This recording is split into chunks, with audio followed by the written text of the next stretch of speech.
actually. That would be pretty awesome to watch. Oh, but look at that. FrostiBunni was ready for that. He went ahead and run under the stamina to follow up with that combo there. Getting clipped by that stomp. And here come the OTGs. He's going to have to be careful. This very strange way to zone someone out. Oh, and the EX nut punch using invincibility frames. FrostiBunni just trying to stay on top of him. This is another one of those matchups where you really just want to lock down Goro, because if Goro gets his game started, it is incredibly scary. Yeah, and just like that, I mean, man, Goro, it's also another player that we don't know some issues regarding that.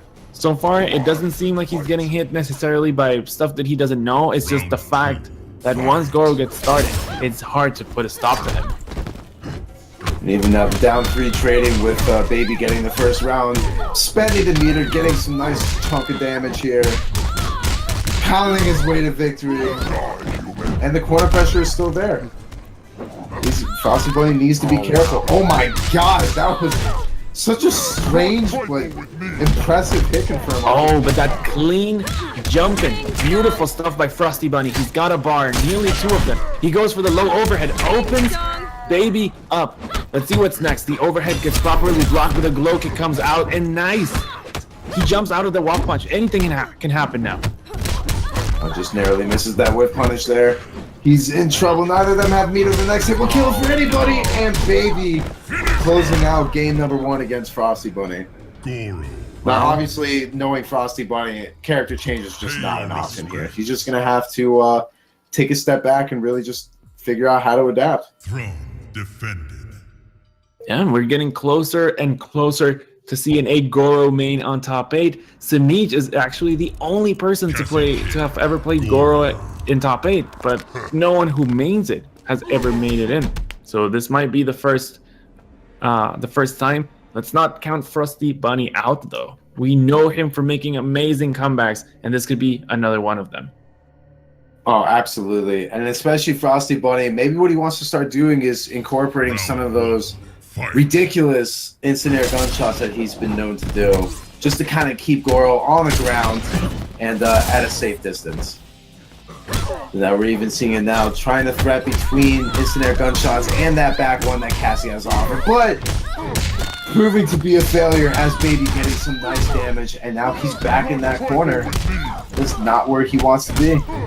Oh man, that's an interesting breaker. I like the fact that now Baby's in the FrostiBunni taking advantage of that, but still, Baby just pounding his way out, using the unblockable and the projectiles. Here we go. There's an opportunity for FrostiBunni with the back 1-4. The recent comes in.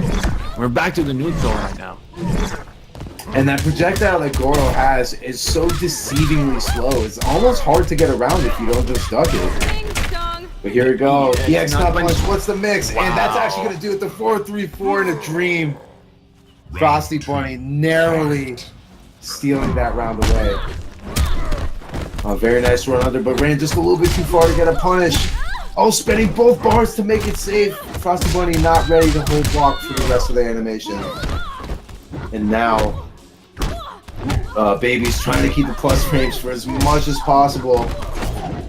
And drops another combo, but the flip kick with punish. And Baby just, wow, just absolute. That was pure dominance. That showed that he was just not happy he lost that first round. Yeah, not at all. Wow, look at this insta air guns by FrostiBunni. As you mentioned, on point. I mean, that's as instant as it gets. It literally does not get any quicker than that. And now FrostiBunni getting into damage of his own, staying mid-screen as far away from the corner as possible, which is what he wants to happen. And as quickly as that second round after the third round, just as fast. Holy damage.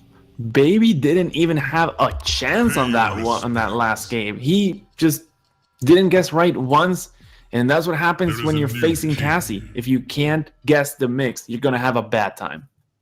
Oh, absolutely. And even then, aside from the mix, those instant air gunshots do add up. I mean, I think they do about 12% or 10% per gunshot. So that is not something you want to mess around with. Eating a few too many of those, you're in a bad position already. That's right.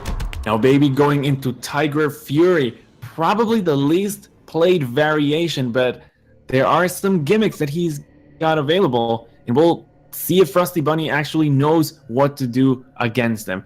Now, that being said, Cassie and the EX Nut Punch, the invincibility, you know, can probably just opt for that in any situation that he doesn't have a lot of knowledge of.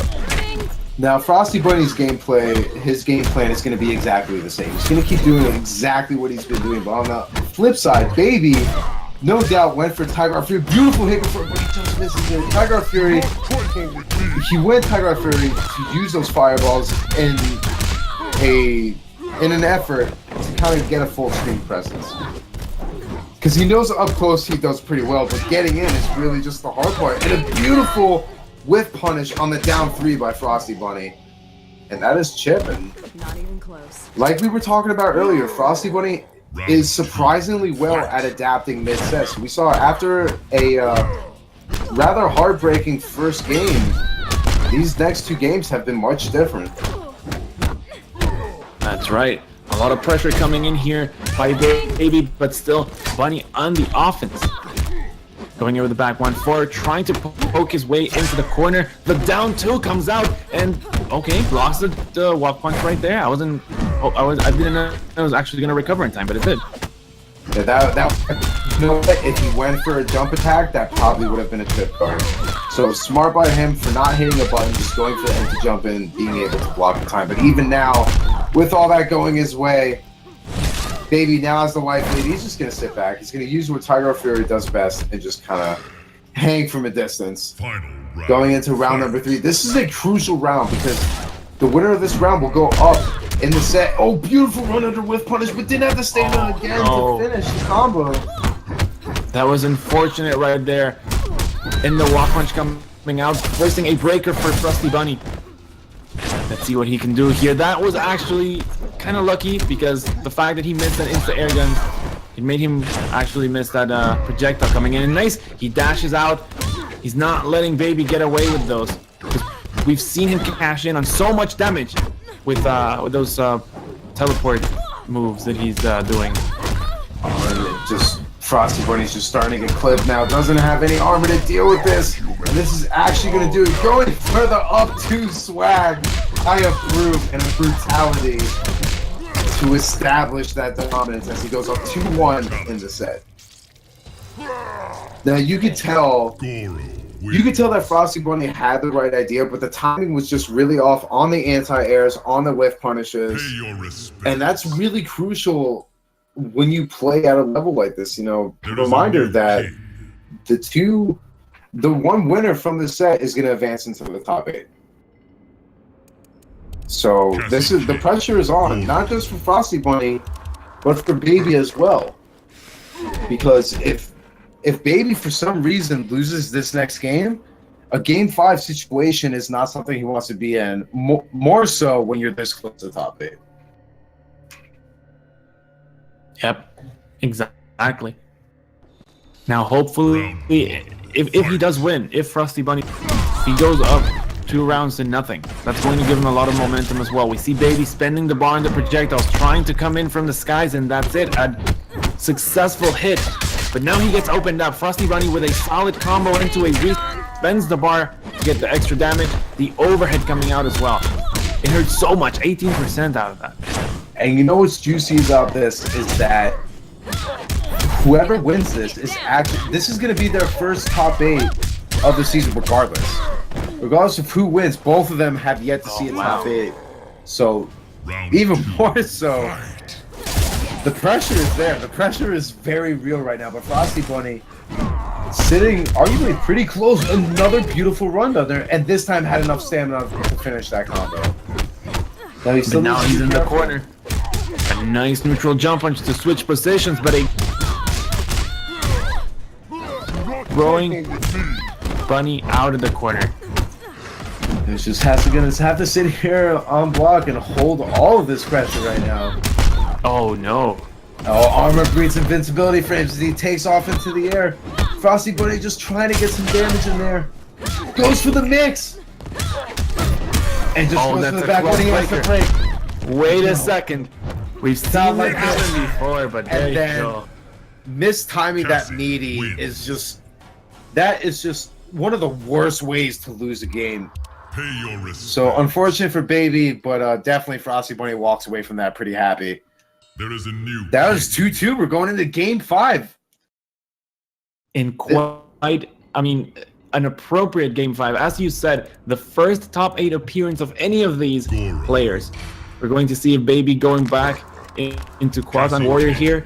And FrostiBunni, of course, locked into that Cassie Cage pick. And this is as scary as it gets now. Baby obviously went back to Quad Warrior in hopes to really maybe. I'm expecting him to be up close and personal and mixing it in with those command grabs a little bit more. Because that's really the only thing that he wasn't doing. Oh, just narrowly missing that whip punish again, but the down 3 gives him the first hit and the mix proves successful. Oh, beautiful, but no punish on the reversal body slam. So that's the kind of damage that you really don't want to leave on the table this late into the set. Especially playing Cassie when it's going to... Alright, now we see heavy damage coming out here by Baby. 32% is not bad. A nice sweep as a trip guard right there. Good stuff by Baby. Oh, the reversal command grab. That honestly looked like a punish to me. FrostiBunni needs to be careful throwing out that string. Oh, getting hit by the second ground pound as well. And the punch walk into the pressure. That is guaranteed. Becoming invincibility frames. What is the mix? Doesn't watch his head. Needs to be careful. Next mix will kill. The down 3 through the stagger. No chip out. And obviously, honestly, I think FrostiBunni thought that was going to chip. Gotta be careful and watch out for that. Might have been able to make something happen. Baby sitting on set point right now. Going for the instant air gunshots, establishing some sort of zone control. Here we go, a little bit of zoning of his own. Wow. All this unblockable damage. The projectile is coming out as well. And more unblockable ground pound coming down from the sky. Baby is just controlling every point of this game. Oh no! Putting him in the corner here. Now wait a minute. Here comes the mix. Mix in a dream. What's it gonna be? Oh my god! One under. Oh my god! One more mix. The overhead.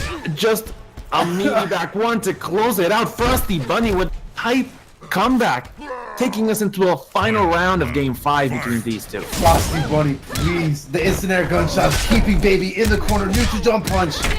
The momentum shifting so much into FrostiBunni's favor right now.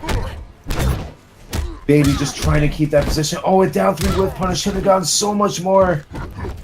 Baby looking out there. Down 4 under it. That was beautiful. And here it comes the last ditch effort using both of his bars, trying to close in that Grand Canyon size life gap. Taking his time. OTGs. Oh, he tried to move, but he was a little bit too scared. Some extra unblockable ground pounds coming up, and again hitting him from the sky. The glow kick gets blocked. No, just like that, he misses the game-winning punish. Wait a minute. This is gonna do it. FrostiBunni advances into the top 8. That was the clutch anti. We didn't see much of that in the whole series, but we saw it when it mattered.